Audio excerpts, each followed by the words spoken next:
Eleanor Hart arrived at the glass doors of the Grand Hotel, her silver clutch trembling slightly in her hand. "Good evening," she said softly to the receptionist. "I'm here for the wedding, Daniel Hart." The young woman at the desk smiled politely and scanned the guest list. Her expression shifted from warmth to confusion. "I'm sorry, ma'am. Your name isn't on the list." Eleanor blinked, thinking she'd misheard. "There must be a mistake," she murmured. "I'm his mother." The woman looked away, embarrassed. "Please wait a moment." She checked again, fingers trembling across the keyboard. No results. Behind her, laughter floated from the ballroom. Music, chatter, clinking glasses. Then Eleanor saw him, her son Daniel, elegant in a black tuxedo, his arm around his bride Lila. For a moment, her heart swelled with pride. Then he saw her too, and his expression hardened. "Mom," Daniel said sharply as he approached. "What are you doing here?" Eleanor smiled nervously. "I came to celebrate with you, darling. But they say my name isn't on the list." He sighed, impatient. "It's not a mistake. You weren't invited." Her smile faltered. "But I'm your mother." Daniel rolled his eyes. "Did you really think you'd be part of this day after everything?" She stood frozen, every word slicing through her like cold rain. Behind him, Lila appeared in her white gown, radiant and smug. "What is she doing here?" Lila whispered. "She's just leaving," Daniel replied flatly, not meeting his mother's eyes. Eleanor nodded slowly. "I understand perfectly," she said quietly. "Have a beautiful wedding." And with calm dignity, she turned and walked away as the music swelled behind her. Outside, the air was cold. Eleanor stood at the curb, her reflection shimmering faintly in the hotel's glass. She took a slow breath, then pulled out her phone. "Samuel," she said when a familiar voice answered, "it's time to move forward with the plan." Her lawyer hesitated. "Are you sure, Eleanor? Once we start, there's no going back." "I've never been more certain," she replied. "He made his choice. Now he'll live with it." Her taxi pulled away, city lights sliding across the window like ghosts. As she rode home, her phone buzzed again, this time with furious messages from Lila. "How dare you show up uninvited? You embarrassed us." Another message followed. "Daniel is furious. I hope you're happy for ruining our day." Eleanor smiled faintly. "Ruining their day," she whispered. "They have no idea what that really means." At home, she removed her hat and stood before the mirror.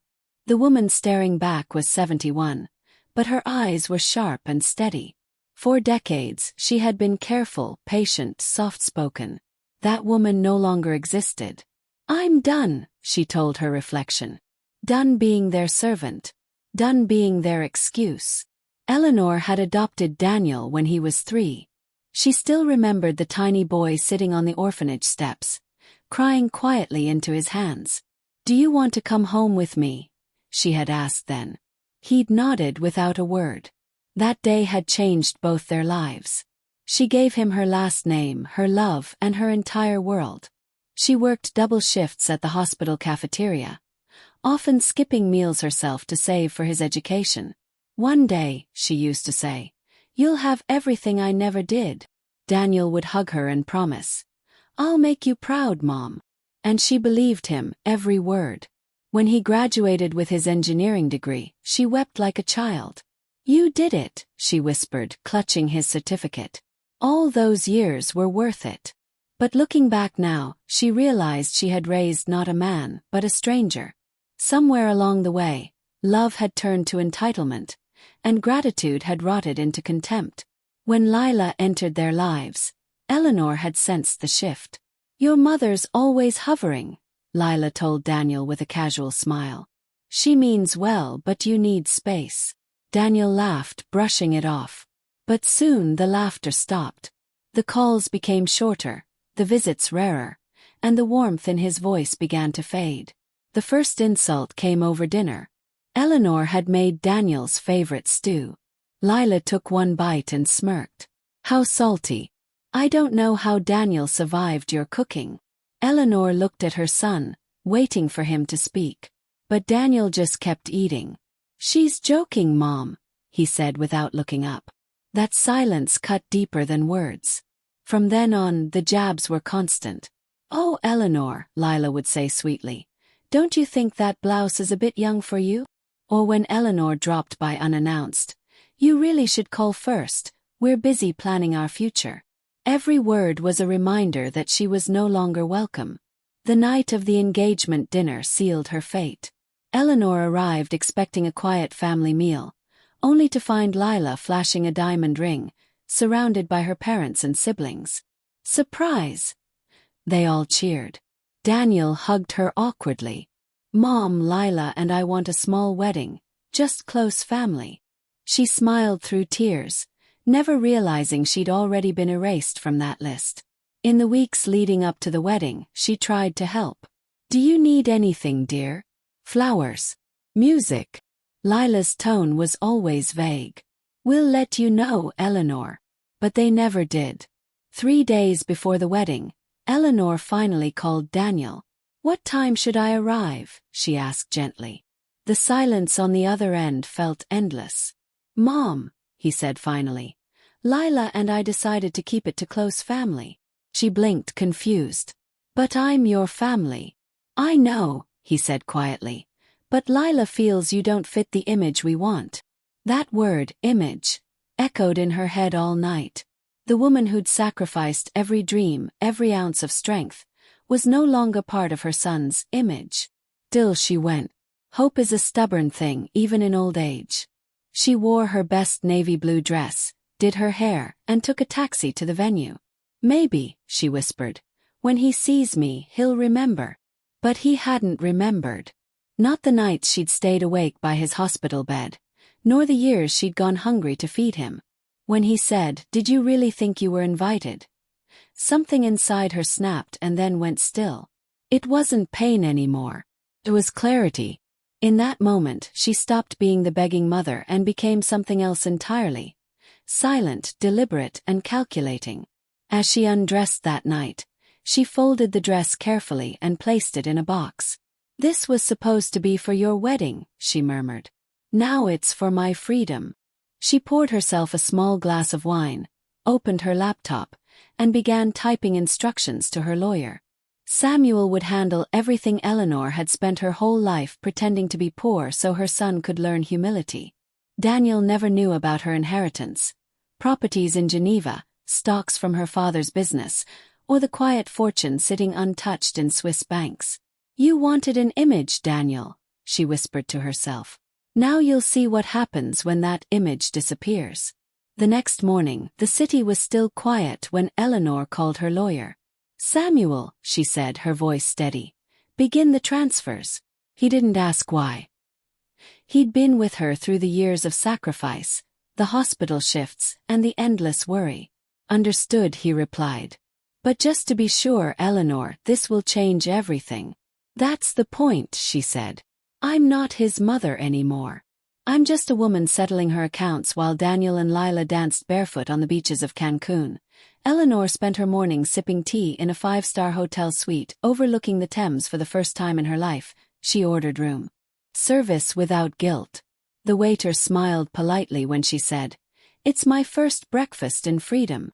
By the time Daniel returned from his honeymoon, the ripples had already begun. His mortgage payment hadn't cleared, though he'd assumed it was automatic. His utilities were unpaid. The account that used to refill magically each month now sat empty. "There's a mistake," he muttered, calling the bank. But the bank had no mistake to fix. "Mom," Daniel called 2 days later, his voice sharp with frustration. "Could you water the plants and tidy the apartment before we get back? Brooke wants everything perfect for guests." Eleanor sipped her tea, smiling faintly. "I can't." "What do you mean you can't?" "I'm busy," she replied. "Busy doing what?" "Living," she said simply and hung up. An hour later, Lila called. "Eleanor, you're unbelievable. After everything, the least you can do is help us settle in." "The least I can do," Eleanor replied calmly, "is nothing. Goodbye, Lila. You're a burden." Lila screamed before the call cut off. Eleanor chuckled softly. Yes, she whispered. A burden that just lifted itself. The following morning movers arrived. Eleanor donated her furniture, boxed her photos, and left only a single framed picture. Daniel's childhood portrait. She placed it face down on the counter. The keys to her small house were left for the realtor. "You're really selling it?" Samuel asked when he came to sign papers. "Yes," she replied. "I built this house with love. But love doesn't live here anymore." Her new life began quietly. She walked through the hotel lobby in tailored suits, her hair perfectly styled. She spent mornings at the spa, afternoons reviewing bank transfers, and evenings dining alone by candlelight. "Retirement suits you," the waiter said once. "It's not retirement," she replied with a smile. "It's emancipation." 3 days later, Daniel called again. His tone somewhere between anger and confusion. "Mom, the electric company says the bills haven't been paid." "That's right," she said. "But it's your house." "No, Daniel. It was our house. Until you decided I wasn't family. Now it's just a property, and the owner decided to cut off power." He froze. "You mean you're the owner?" Eleanor's tone was calm. Surprised. "But you said the mortgage was mine," he shouted. "I said I co-signed," she corrected. "And I paid it every month for years. You just enjoyed the illusion of responsibility." "This is insane," Daniel muttered. "You can't just." "I can," she interrupted. "And I will. You made your choices at that wedding, Daniel. Now I'm making mine." When Lila found out, she erupted. "Your mother cancelled my credit card," she screamed. Eleanor listened calmly when Daniel called, furious. "You had no right, Mom. That card was under my name," Eleanor said. "I paid every bill. I suppose it's time you both learned how money really works." "You're cruel," Daniel spat. "No," she said softly. "I'm finally fair." The next morning, Eleanor made her most important call. "Mr. Harrison," she said, addressing the owner of the engineering firm. "I think we should discuss Daniel's position." Mr. Harrison sighed. "I was waiting for this call. He's been late 6 times this month alone." "Then you know what to do," she said. "No more protection. Let him stand or fall on his own." When Daniel arrived at work that day, his co-workers watched him curiously. His phone buzzed. "Your mother's here," his secretary whispered. He turned pale. Eleanor entered the office with quiet poise, dressed in an elegant navy suit. "We need to talk," she said. He followed her into the conference room like a man walking toward judgment. "Why are you doing this?" he asked, voice shaking.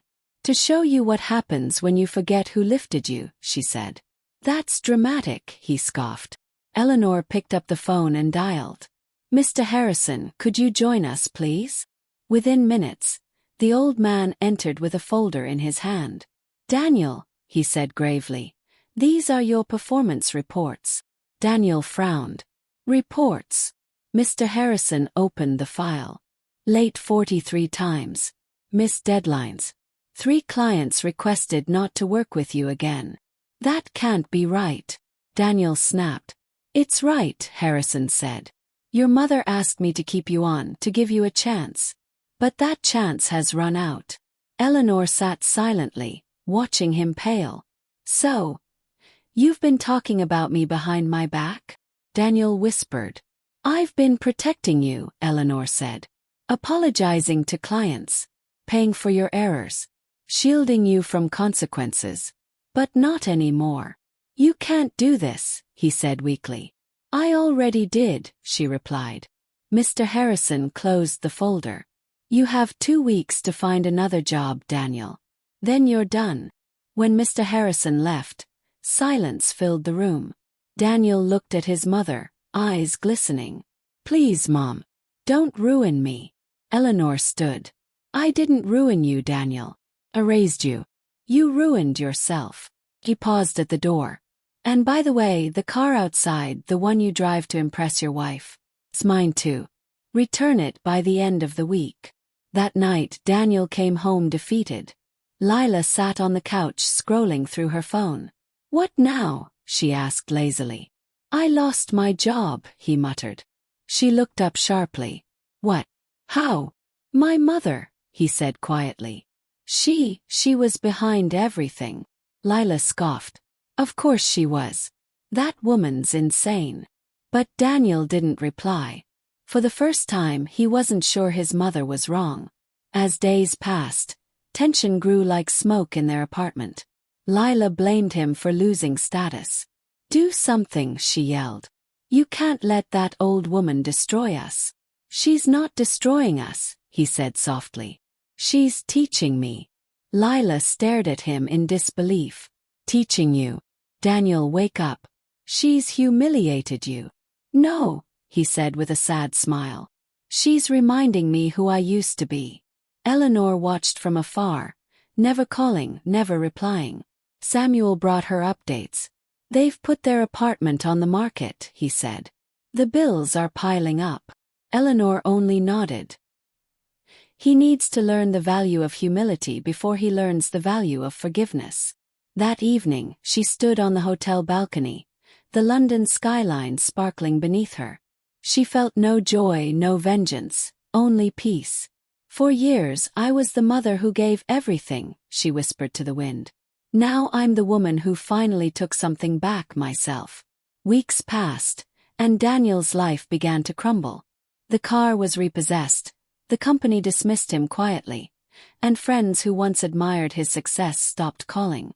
One evening, as rain drizzled against their apartment window, Lila snapped. "This is all your fault, Daniel. You let your mother walk all over us." He rubbed his face, exhausted. "She didn't walk over us, Lila. She just stopped carrying us." Lila paced the room in fury.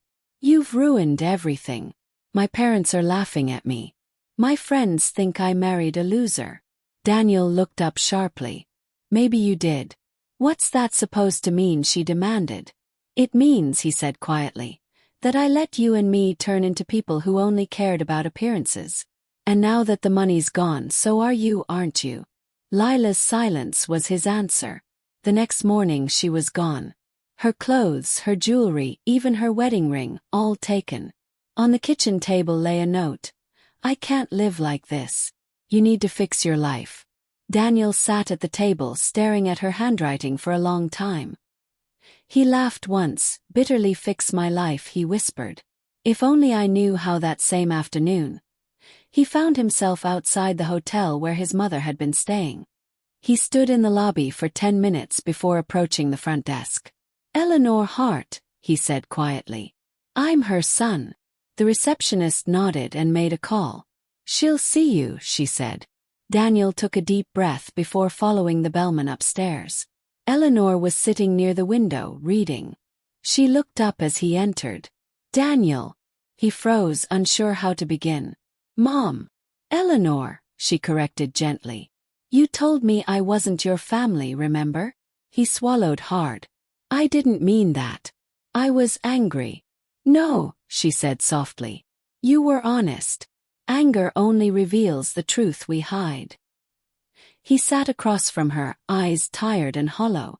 "I've lost everything," he confessed. She folded her hands. "No, Daniel. You've lost illusions. There's a difference. I don't understand. You've lost money that was never yours, comfort that I created, pride that wasn't earned. What remains now, that's you. Whether that's enough, only you can decide." He leaned forward, voice trembling. "Why didn't you just tell me, Mom? About the money, about the house, about everything." "Because I wanted you to grow with gratitude, not greed," she replied. "But I protected you too long. I built walls around you and called them love." Daniel looked down, ashamed. "I'm sorry." "I know," she said gently. "But apologies don't rebuild character. Actions do." For a moment neither spoke. Rain pattered softly against the window. Finally Daniel whispered, "What do I do now?" Eleanor studied him quietly. "Start over. Get a real job. Pay your own rent. Learn humility. Then maybe, you'll be ready to earn forgiveness. He nodded slowly, tears filling his eyes. Will you ever forgive me? One day, she said. But not today. He stood to leave, pausing at the door. Mom. Yes. Thank you for everything, he said softly. Even this. She smiled faintly. You're welcome, Daniel. And remember, when a door closes, don't kick it. Learn to build another. He left the room with his shoulders heavier but his heart a little clearer. That night, Eleanor sat alone by the window, staring at the city lights. She thought of the little boy in the orphanage, the one who'd clung to her hand and whispered, "Don't leave me." Her chest tightened. "I didn't," she murmured. "You left yourself." Days turned into weeks. Daniel took odd jobs, driving deliveries, fixing computers, anything he could find. For the first time in years, he woke up early and came home tired but proud. He rented a small flat in an old building and learned how to cook simple meals. Every night, he thought of his mother's words. Actions rebuild character. Meanwhile, Eleanor continued her quiet new life. She donated to children's homes, funded scholarships for orphans, and visited the very orphanage where she had found Daniel decades ago. The caretaker, now an old woman, gasped when she saw her. "Eleanor Hart," she said warmly. "You never stopped giving." Eleanor smiled. "I just learned who deserves it." One afternoon, she received a letter at the hotel. The handwriting was messy, uncertain. "Dear Mom," it began. "I found a small job at a repair shop. It's not much, but I'm proud of it. I wanted you to know I'm trying." Eleanor read it twice, her eyes softening. For the first time in months, she felt something like peace. A week later, Daniel knocked on her door again. He looked thinner, humbler. "I just wanted to see you," he said quietly. She motioned for him to sit. "How's work?" "Hard," he admitted, smiling faintly. "But honest." "That's good," she said. "Honest work builds honest men." He nodded. "And honest mothers, it seems, build strong boundaries." They talked for hours, not about money, not about Lila, but about simple things. The weather, the smell of rain, the taste of coffee. At one point, Daniel said, "I used to think strength meant never needing anyone." Eleanor looked at him.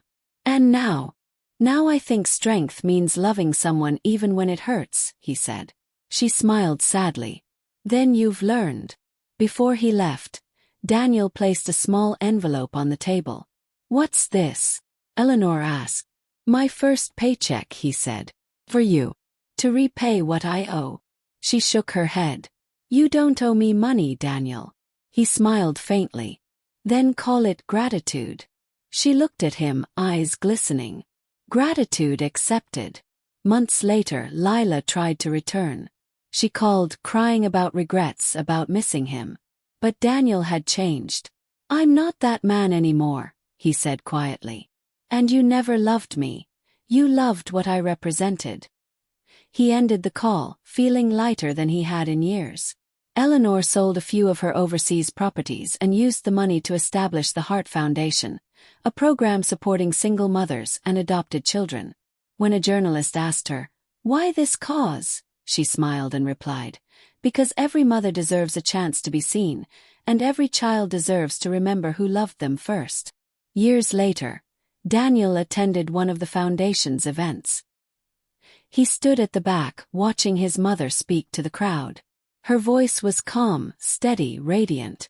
When their eyes met across the room, she smiled, not as the forgiving mother, but as the woman who had taught him the greatest lesson of all: love without foolishness and strength without cruelty. As the evening ended, Eleanor stepped out into the quiet London night. The city lights shimmered around her like stars on water. She took a deep breath and whispered to herself, "I didn't lose a son that day. I gained myself." Her heart was finally light, her spirit free. And somewhere in the distance, she imagined her younger self smiling, because the lesson had at last been learned.